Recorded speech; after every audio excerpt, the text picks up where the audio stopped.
여러분 오늘 마음속에 여러분의 마음의 영화관 속에 아름답고 눈부신 미래의 그 예고편들을 오늘 말씀을 들으면서 그려지기를 예수님 이름으로 축복합니다.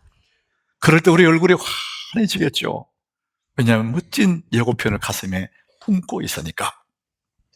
성령은 그래서 우리를 꿈을 꾸게 하고 우리를 미래로 이끌어가는 그분이 성령님이십니다. 여러분 성령이 충만하면 은혜를 받으면은 걱정 근심거리는 눈앞에 많이 있는데 괜히 마음이 든든해져요. 아직도 내가 해야 될 일들이 너무나 많고 풀어야 할 숙제 같은 문제들이 앞에 있어도 주의 영이 임하고 은혜 받은 사람들은 그런 것들이 보이지 않고 괜히 자신감이 생기고 마음이 든든해지는 겁니다. 여러분 이 성령님이 그래서 우리에게 용기를 주고 꿈을 주고 환상을 보게 하는 분이 성령님이십니다. 여러분 이 꿈이라는 것은 우리의 가슴에 씨앗과도 같습니다.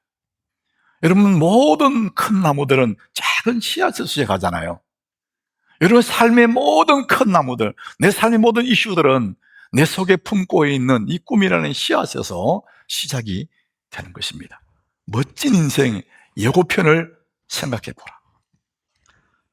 우리의 생각, 여러분의 그 상상, 그것이 그 사람의 인생 예고편이 되는 거예요.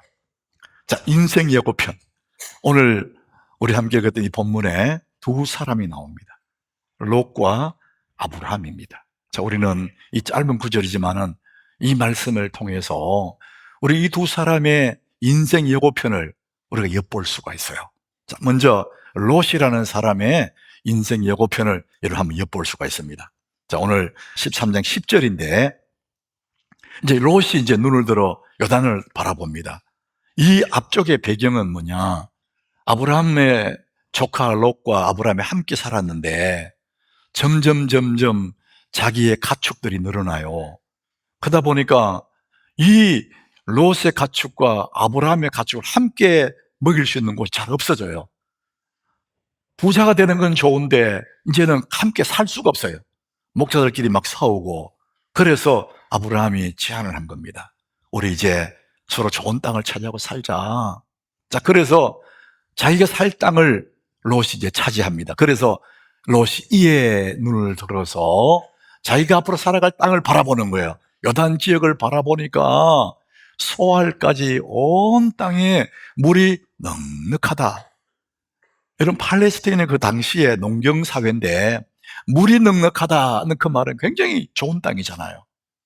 농사를 지어도 좋고 가축을 길러도 너무 좋은 땅, 물이 넉넉하다. 그 땅은 여호와의 동산 같고 애굽의 땅과 같더라. 여호와의 동산, 에덴 동산처럼 너무 아름답고 부족함이 없는 여호와의 동산 같고 애굽의 땅과 같다. 애굽에는 나일 강변에 얼마나 기름진 땅들이 많으냐. 그거와 같다. 자, 그래서 이 롯은 그걸 보면서 마음이 흡족한 거예요. 내가 저 땅에 가야 되겠다. 저 땅에서 농사 짓고 가축을 길러서 큰 부자로 살아야지. 이런 생각을 한 거예요.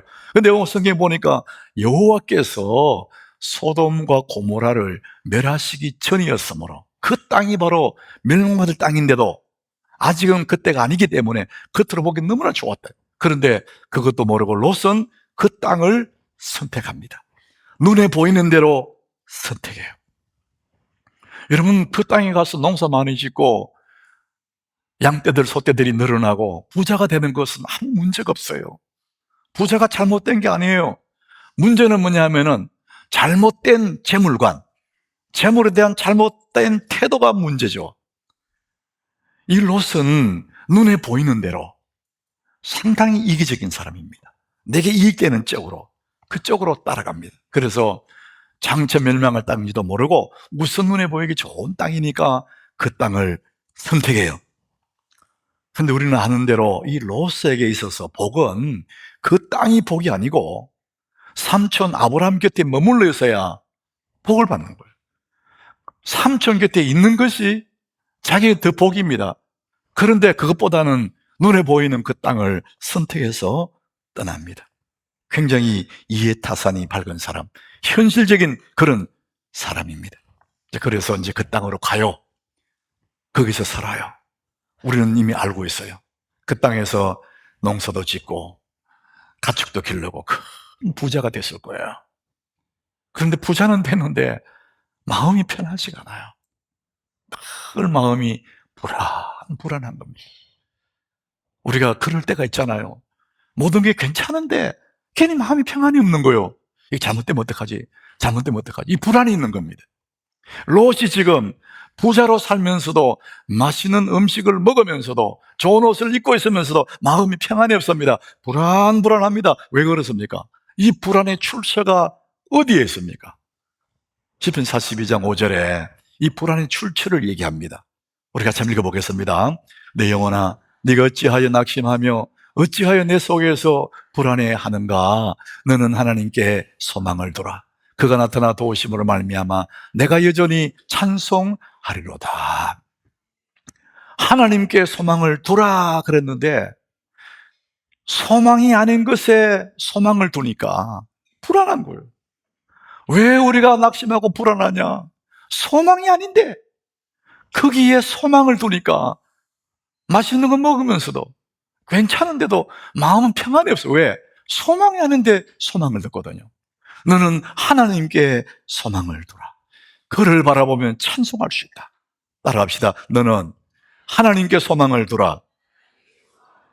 롯의 인생 예고편은 땅에 소망을 둔 겁니다.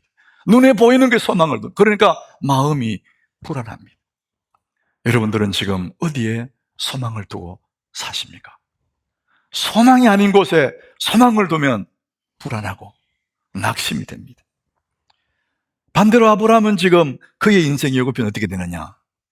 롯은 자기 생각대로 갔지만은 아브라함은 그 땅에 소망을 두는 것이 아니고 좋은 땅을 차지하는 것이 소망이 아니라 하나님이 아브라함에게는 소망이었습니다. 자, 오늘 본문입니다. 14절. 이제 롯이 아브라함을 떠났어요. 아브라함을 떠난 후에 여호와께서 아브라함에게 이르시되 하나님이 찾아옵니다. 롯은 그 좋은 땅을 차지하고 좋다고 갔어요. 아브라함이 그 땅이 좋은지 나쁜지 몰라서 선택 안 한 게 아닙니다. 아브라함에게 있어서는 세상의 좋은 땅도 그게 복이 아니라는 걸 알고 있어요. 아브라함에게 소망은 땅이 아니고 하나님이었습니다. 하나님이 그를 찾아왔습니다. 그래서 아브라함은 좋은 땅 대신에 하나님을 차지합니다. 하나님을 선택해요. 아브라함은 하란을 떠날 때도 하나님을 선택했죠. 본토 친척 아비집 다 버려놓고 하나님을 따라 나서지 않습니까? 창세기 12장 4절에 아브라함이 떠날 때 여호와의 말씀을 따라갔다. 이에 아브라함이 여호와의 말씀을 따라갔다. 오랫동안 일구어 놓았던 삶의 터전들, 하란 땅에 일구어 놓았던 그 모든 삶의 터전들, 안전한 그것들을 다 놓아놓고 하나님을 선택했습니다. 안전하고 편안함 대신에 하나님 말씀을 쫓아간 거예요. 이미 그는 하나님을 그의 기업으로 하나님을 선택한 사람이었습니다. 자, 그래서 아브라함은 지금은 힘들고 어렵지만 결국 그 하나님 따라가니까 복이 되고 하나님 따라가니까 그의 인생의 예고편은 너무나 멋있는 그런 삶이 되지 않습니까? 아브라함은 결국은 하나님을 자신의 기업으로 삼았습니다. 소망 아닌 것에 소망을 두면 불안하고 낭망되지만 영원한 소망이신 하나님을 자기 기업으로 삼으면은 여러분 우리가 우리의 삶이 날마다 때마다 형통할 줄로 믿습니다. 힘들고 어려운 상황이 벌어져도 마음은 든든한데 왜? 영원한 소망 하나님을 나의 기업으로 삼고 있기 때문에 그렇습니다. 찬송가 중에 나의 영원하신 기업 그 찬송 있잖아요. 우리 이런 배경을 가지고 이 찬송을 부를 때 너무 은혜가 되죠. 여러분 하나님이 여러분의 기업이 되기를 축복합니다. 우리의 영원한 소망은 땅이 아닙니다. 하나님이 영원한 소망이고 하나님이 우리의 기업입니다. 자, 그렇기 때문에 우리는 그 살아있는 살아계신 하나님 아버지, 그 하늘 아버지의 약속의 말씀을 붙잡는 거, 이것이 우리의 삶의 큰 지혜이고 이 땅에 살아가는 사람들에게 큰 특권입니다. 하나님의 약속을 붙잡는 거예요. 자, 아브라함은 하나님을 선택해요. 하나님을 자기 기업으로 삼아요. 자, 오늘 본문 14절에 우리 한번 더 보겠습니다. 이제 롯이 아브라함을 떠났습니다. 여호와께서 찾아왔어요. 그리고 이르시되 너는 눈을 들어 너 있는 곳에서 북쪽과 남쪽 그리고 동쪽과 서쪽을 바라봐라. 눈을 들어서 바라봐라. 이 본다는 것은 뭐니까 비전이잖아, 비전. 다 볼러봐. 우리 그 다음 절 우리 같이 읽어보겠습니다. 보이는 땅을 내가 너와 네 자손에게 주리니 영원에 이르리라. 보이는 땅, 네 눈으로 보고 있는 그 땅들을 네게 주겠다. 이렇게 말씀. 본다는 그 비전입니다. 여러분, 이 말씀을 우리가 다시 한번 마음에 숙고해 보면은 하나님이 약속하시는데 그 땅을 주시기 전에 먼저 하신 일이 보라. 동서남북을 바라보고 네 눈에 보이는 그것을 네게 주겠다. 이렇게 말씀합니다. 지금 아브라함이 가시는 말씀은 아브라함이 눈으로 돌아보는 그 땅을 얘기하지만은 여러분, 영적으로 우리 믿음의 사람들이 하시는 말씀은 네가 믿음의 눈으로 바라봐라. 보이는 것을 네게 주겠다. 사람이 어떤 일을 성취하기 전에 내 마음속에 먼저 꿈으로 그려요. 내 마음속에 있는 것을 얻게 됩니다. 네가 믿음으로 바라보는 것, 네 상상으로 바라보는 그것, 네 인생 예고편을 마음속으로 그려보는 그것을 네게 주겠다. 주님이 그 말씀을 하시는 것입니다. 여러분, 우리 육신의 눈으로는 잘 안 보여요. 롯과 같이 이해탈산적이고 계산적이고 지극히 인간적이라서 눈에 보이는 것밖에 안 보여요. 그런데 하나님이 네가 보이는 것을 네게 주겠다. 믿음의 눈을 들어서 멀리 바라보고 믿음으로 마음으로 상상해내는 그것이 네 인생의 예고편이 되고 내가 그것을 네게 주겠다. 이렇게 말씀하십니다. 사람들은 눈앞에 것밖에 못 봐요. 당장 눈앞에 있는 것만 보지만은 정말 안목을 가진 사람들은 그 산 너머에, 저 너머에 푸르고 넓은 초원을 보고 오는 것이죠. 멋진 인생의 예고편을 생각해봐라. 성령 안에 있는 믿음의 사람들, 꿈을 꾸고 환상을 보고 예언하는 믿음의 사람들은 다 멀리 눈앞에 있는 문제의 산만 보는 것이 아니라 내 앞에 산재된 그 문제 그 너머에 하나님이 입혀놓으신 눈부신 그날을 바라보는 거죠. 빛나고 푸른 초원. 사랑하는 여러분, 오늘 그것이 여러분에게 보이기를 축복합니다. 우리 생각해보면 내 처지에 어떻게 그런 걸 볼 수 있을까? 우리는 자꾸만 내 처지에 맞추어서 생각해요. 그럼 눈앞에 밖에 안 보여요. 근데 하나님은 더 멀리 보기를 원하세요. 우리 다시 오늘 보면 15절입니다. 15절을 같이 읽어보겠습니다. 보이는 땅을 내가 너와 내 자손에게 주리니 영원에 이르리라. 보는 것. 여러분, 얼마나 중요합니까? 우리의 이 시력을 말하는 게 아니에요. 우리의 믿음의 눈을 말합니다. 네 믿음의 상상으로 하는 그 보이는 것, 그것들을 네게 주겠다. 내 마음속에 이 마음이라는 스크린에 만들어지는 성령의 그 꿈들을, 보이는 그것을 너와 네 자손에게 주겠다. 이렇게 말씀하십니다. 하나님은 아브라함에게 그것들을 줬습니다. 아브라함이 지금 하나님이 이 약속을 하셨을 때 보이는 땅 다 네게 주겠다. 그랬을 때 아브라함의 처지가 그거 믿을 수 있는 처지가 아니에요. 아브라함의 처지는 진짜 어려워요. 로마서 4장 18절에 보면 이때 아브라함이 어떤 상황이냐. 아브라함이 바랄 수 없는 중이랍니다. 도저히 바랄 수 없는 중에 바랬대요. 믿을 수 없는 중에 믿었다. 우리가 똑같은 거예요. 여러분, 오늘 제가 꿈을 얘기하니까 바랄 수 없잖아요. 내 처지에 어떻게 그런 거예요. 근데 아브라함도 그랬습니다. 바랄 수 없는 중에 바라고 믿을 수 없는 중에 믿었다. 그 상황이 뭡니까? 아브라함이 나이가 너무 많아요. 아내도 너무 나이가 많아서 자식 낳는 거는 상식으로 안 되는 거예요. 근데 바랄 수 없는 중에 하나님 그러니까 그렇게 바라고 믿었다는 겁니다. 우리 상황이 그렇습니다. 여러분들 생각에 내 처지가 이런데 자기 처지를 기반으로 미래를 꿈을 꾸거든요. 그 수준만큼 꾸거든요. 여러분, 나는 그렇지만 하나님이 전능하심을 믿으시기 바랍니다. 하나님 내 수준이 아닙니다. 그분은 천지를 만드신 분이에요. 그런데 자꾸 우리는 내 수준에 하나님 맞춰요. 자, 여러분, 창세기 18장 14절에 하나님이 바랄 수 없는 중에 있는 아브라함의 그 말씀 하시는 거예요. 여호와께 능하지 못할 일이 있겠느냐. 너희는 안 되지만은 내게는 다 할 수 있어. 여호와께 능히 하지 못할 일이 있겠느냐. 이 말씀을 믿으시기 바랍니다. 아브라함이 찜찜해하니까 하나님이 그 말씀한 거예요. 너 처지는 그런 거 알겠는데 나 여호와께 능히 하지 못할 일이 있겠느냐. 기한이 이럴 때에 내가 네게로 돌아오는데 사라에게 아들이 있으리라. 하나님 그 말씀하셨거든요. 하나님은 전능하신 분입니다. 하나님은 능히 하실 수 있는 분이 하나님이십니다. 자, 그래서 하나님이 아브라함에게 그 약속을 하고 축복의 약속을 했어요. 그때 아브라함은 그 약속 앞에 자기의 삶의 반응으로 응답합니다. 하나님의 축복 앞에 삶의 응답을 하는데 어떻게 하고 있냐? 18절 한번 보시죠. 18절. 이 아브라함이 장막을 옮겨서 헤브론에 있는 마므리 상수리 숲에 이르러 거주하면서 거기에 여호와를 위하여 제단을 쌓았더라. 아브라함이 가는 곳마다 돌무더기를 쌓고 제단을 쌓고 예배를 드렸다는 거예요. 장막을 옮겼다잖아요. 유목민이니까 자주 옮겨요. 우리가 이사 다니듯이. 그런데 가는 곳마다 장막 옆에 돌단을 쌓고 여호와께 제단을 쌓았더라. 예배했다.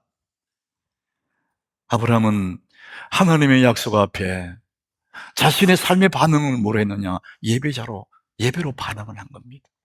이것이 성도가 할 수 있는 최고의 일이거든요. 여러분, 성경을 보면 아브라함이 되게 하는 핵심 키가 어딨느냐? 예배입니다. 예배. 사랑하는 여러분, 아브라함의 예배를 본받으시기 바랍니다. 그러면 우리 이 시대 속에서도 아브라함같이 살아갈 수가 있습니다. 여러분, 우리 삶에 보면은 우리 가지고 있는 대부분이 이런 것들입니다. 이미 하고 있는 것들을 벤치마킹, 배운 거예요. 그래서 거기에 있어서 내가 좀 더 발전시켜 나간 것이죠. 여러분, 우리 삶이 그런데 우리 믿음의 세계에도 벤치마킹 하는 거, 배우는 거, 이게 너무너무 중요합니다. 저는 오늘 믿음의 조상 아브라함, 그 시대의 당대의 믿음의 거장으로 살았던 이 아브라함을 여러분들이 배우면 우리도 이 시대에 아브라함 같은 삶을 살아가게 되는 것입니다. 믿음의 욕심을 부려보는 거죠. 정말 영적인 거장, 믿음의 조상 아브라함을 벤치마킹하고, 이 아브라함은 자기의 믿음의 표현을 예배로 표현하잖아요. 여러분, 믿음은 이론이 아니지 않습니까? 많이 아는 게 믿음이 아니에요.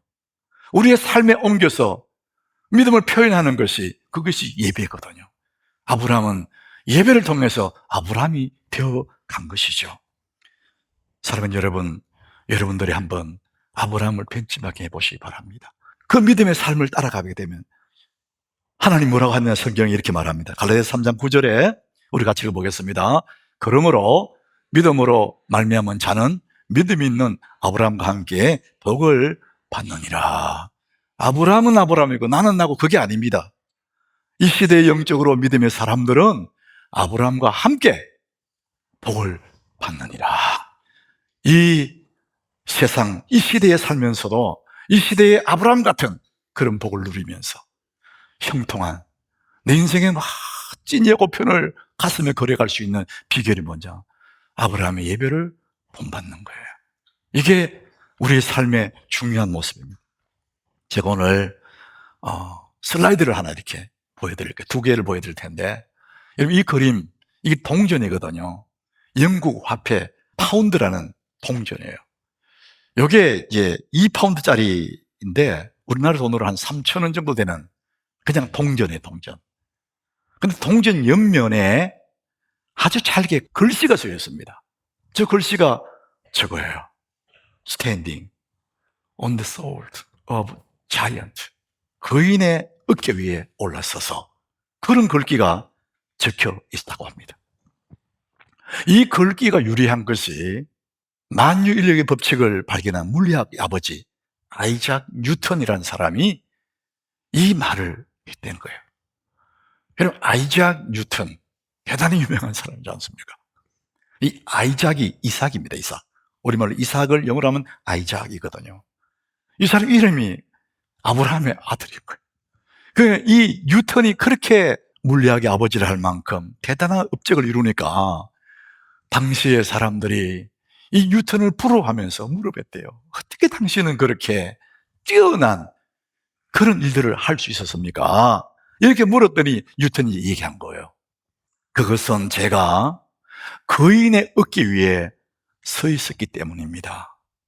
나보다 앞서간 유명한 과학자들, 그들이 이루어놓은 그 위에 내가 서 있기 때문에 나는 더 큰 것을 이룰 수가 있었습니다. 이 얘기를 한 거예요. 거인의 어깨 위에 섰다. 이 그림을, 다음 그림을 한번 보시면 이해가 됩니다. 어린아이가 아빠의 어깨 위에 무덤을 타고 있습니다.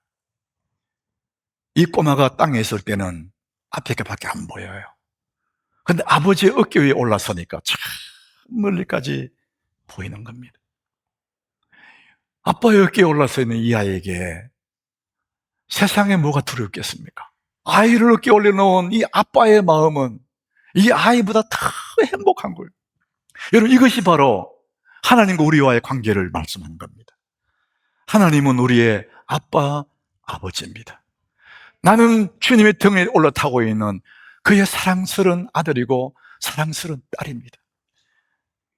땅 위에 있을 때는 롯 같은 그런 사람은 땅 위에 있기 때문에 멀리 볼 수가 없어요. 하나님의 사람 아브라함은 하나님 어깨 위에 올라서 있는 사람입니다. 그러니까 그는 롯이 볼 수 없는 더 크고 더 찬란한 것을 보게 되는 것입니다. 사랑하는 여러분, 여러분의 하늘 아버지 어깨 위에 올라서시길 바랍니다. 예배가 바로 하나님 어깨 위에 올라서는 것입니다.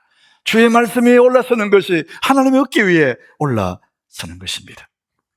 그래서 우리는 멋진 인생 예고편을 바라볼 수가 있습니다. 내 처지로는, 내 상황으로는 땅 위에 있는 것이기 때문에 볼 수가 없어요. 보이지도 않습니다.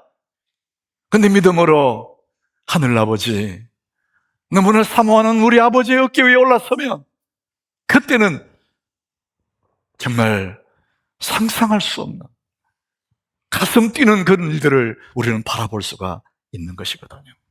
여러분, 오늘 예배하는 이 시간, 여러분 비록 여러분 몸은 이 자리에 앉아 있지만은 여러분 지금 하나님의 어깨 위에 서 있음을 믿으시길 바랍니다.